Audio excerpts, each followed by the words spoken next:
All right, hey folks, welcome back. And today we're going to be talking about the end of World War One. But before we do that, I want to walk you through the schedule one more time. So for this week, Monday, you should have already watched the video called "A War on Two Fronts." You can find that on Google Classroom or on YouTube. Tuesday, which was yesterday, you should have began working on your study guide, so you should be started on that by now. Today, you're going to watch this video about the end of the war, and you can continue to work on your study guide because tomorrow you're going to take a short quiz on quizzes. The link will be in Google Classroom on Thursday, so be on the lookout to take that quiz on Thursday. Friday, catch-up day, get everything done that you can for my class, for everyone else's classes, just to give you another day to make sure you get all of your stuff done. And the study guide, I'm going to let you have the weekend to work on that as well. So study guides will be due by Sunday night at 11:59 p.m. So that's the schedule for the week, and let's get into the end of World War One. So in March of 1918, the Germans mounted one final massive attack on the Allies in France. And as in the opening weeks of the war, the German forces crushed everything in their path. And by late May 1918, the Germans had again reached very far into France, very deep, and they were only 40 miles away from Paris. So the Germans were thinking victory is finally within reach. We're finally going to win this war. However, by this time, the war has been going on for 4 years, and the German military is a lot weaker than it was at the beginning of the war. So the effort to reach that deep into France had exhausted all of the German troops, and they were running short on supplies. So the Allies started to realize this. They were like, hey, the Germans are weak right now. So what they did, they got 140,000 fresh United States troops to launch a counterattack. Because remember, while all of Europe has been fighting this war for 4 years, the Americans had only joined a few months before this. So they're still pretty fresh. 140,000 U.S. troops launch a counterattack against the Germans. And remember, all of this is happening in France. So in July of 1918, the Allies and the Germans, they clashed one more time at the Second Battle of the Marne, which is a river in France. They had 350 tanks on the Allied side, and these tanks began to tear through the German lines. And eventually 2 million more American troops arrive in France, and the Allied forces began to win. And they start to fight the Germans back, and they're pushing them all the way back to Germany. And pretty soon after that, the Central Powers began to crumble. First, the Bulgarians, and then the Ottomans, they surrendered. In October, a revolution swept through Austria-Hungary, and in Germany, soldiers began to mutiny, and the public began to turn on the Kaiser, who is their leader. So on November 9th, 1918, Kaiser Wilhelm II of Germany stepped down, and at that point, Germany declared itself a republic. A representative of the new German government met with a French commander in a railway car near Paris, and the two of them signed an armistice. An armistice is an agreement to stop fighting, so it doesn't officially end the war, but it ends all of the killing and the fighting that was going on. And eventually, on November 11th, so only 2 days after the armistice was signed, World War I finally comes to an end. Armistice Day. 11th day, 11th month, 11th hour. So what follows next is the Paris Peace Conference, which involves the Big Four: Woodrow Wilson, the President of the United States; Georges Clemenceau, the leader of France; David Lloyd George of Britain; and Vittorio Orlando of Italy. So despite all of these representatives from numerous countries, the meeting's major decisions were hammered out by these four men in particular, and Russia was in the middle of that civil war that we talked about on Monday, so they were not represented, and neither were Germany or any of the Central Powers. So they say to the victor go the spoils, right? Well, because the Allies won the war, they get to decide what happens after the war is over. And one very, very important piece to all of this is Woodrow Wilson's 14 points. In January of 1918, even before World War I ended, President Wilson had drawn up his series of peace proposals, and he called them the 14 points.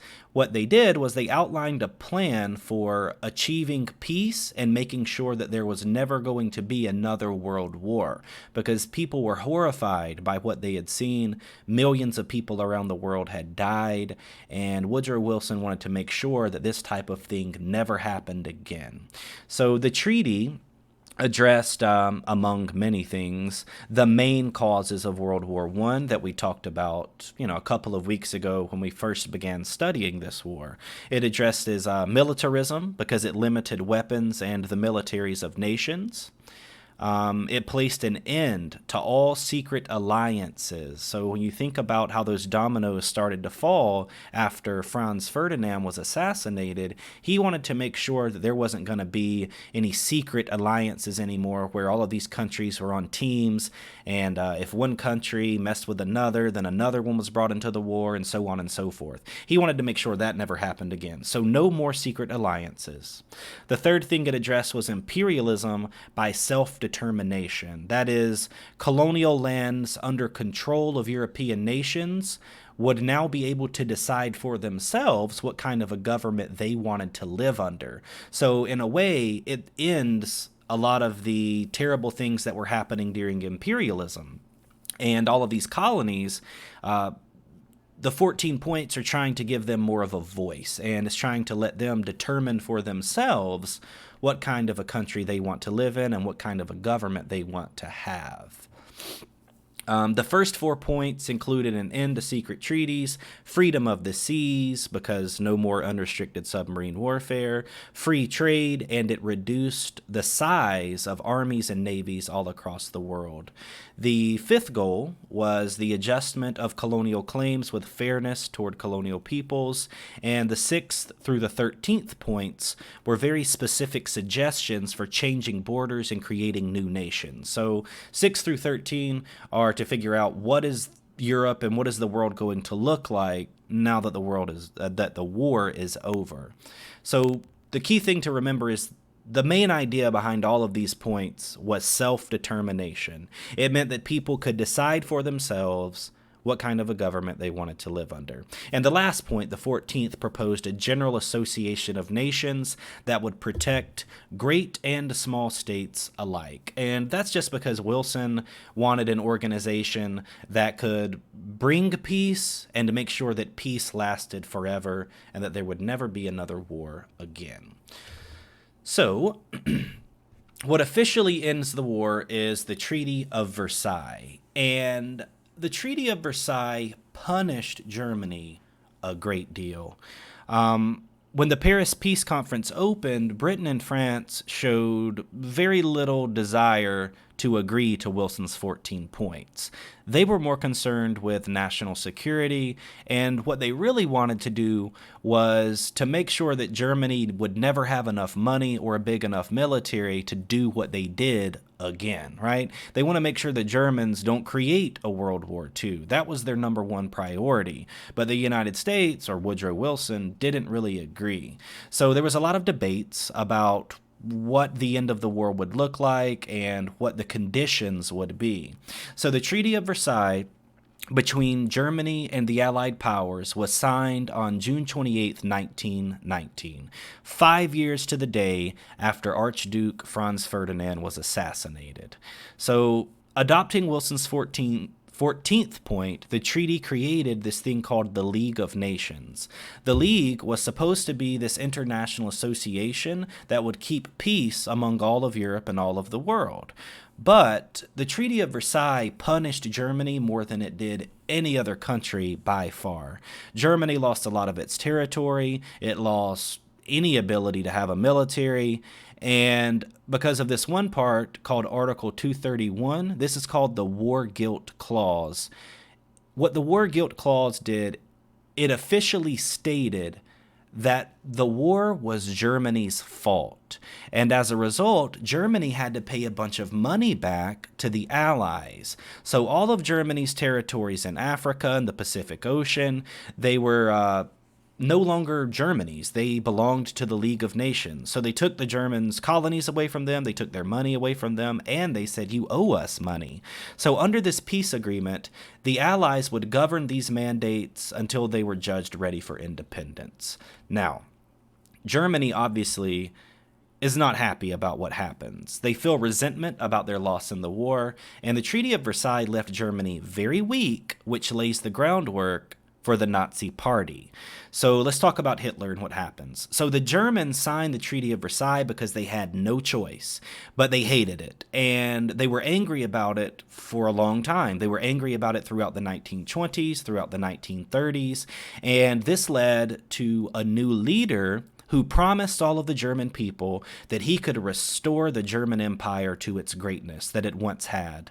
So Hitler comes to power and he defies the treaty. He doesn't care about it. He challenges the world, and for a while he would win. And eventually what happens is it leads to an even larger world war, World War II.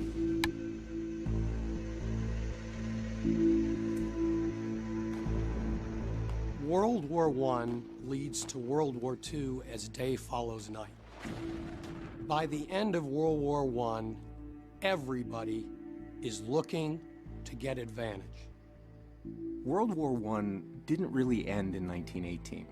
It brutalized an entire generation of Europeans. It brutalized an entire generation of people around the world. And it made them realize that war on this scale was not only possible, but actually thinkable. There's a wonderful, wonderful political cartoon where the fat politicians and generals are walking out of Versailles, and there's a little tiny boy and he's crying in the corner. And I'm not kidding, he says, "I'm cannon fodder for 1940. They knew, anyone with half a brain knew that the Treaty of Versailles was essentially the starting gun for the Second World War. Essentially what happened is that you create such an unstable economy and so much animosity between nations that you're just seeding the field of war to rise and grow again. A lot of the anger, animosity, resentment that fuels the rise of the National Socialists of Adolf Hitler in Germany can be directly tied to that. It would be difficult to argue that that's simply propaganda that's utilized by Adolf Hitler. These were very difficult terms for the German people to handle. And it creates this bunker mentality, this us against the world mentality that ultimately will play out in Hitler being able to create a program that appeals to that sentiment. To the average German, they have been sold out by the politicians. In particular, it made people like Adolf Hitler, who had fought, after all, in the German army in World War I, think that if only the Germans could do it again, but do it right this time, they could actually win. We call it World War I, World War II, but it's really two different stages of one global conflict. It just happens that people put their arms down for a 20-year period, and then they went back to fighting again.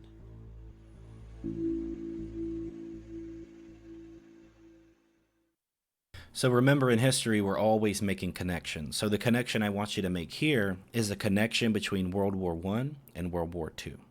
Because of the Treaty of Versailles and the way that it punished Germany, it left the German people very angry.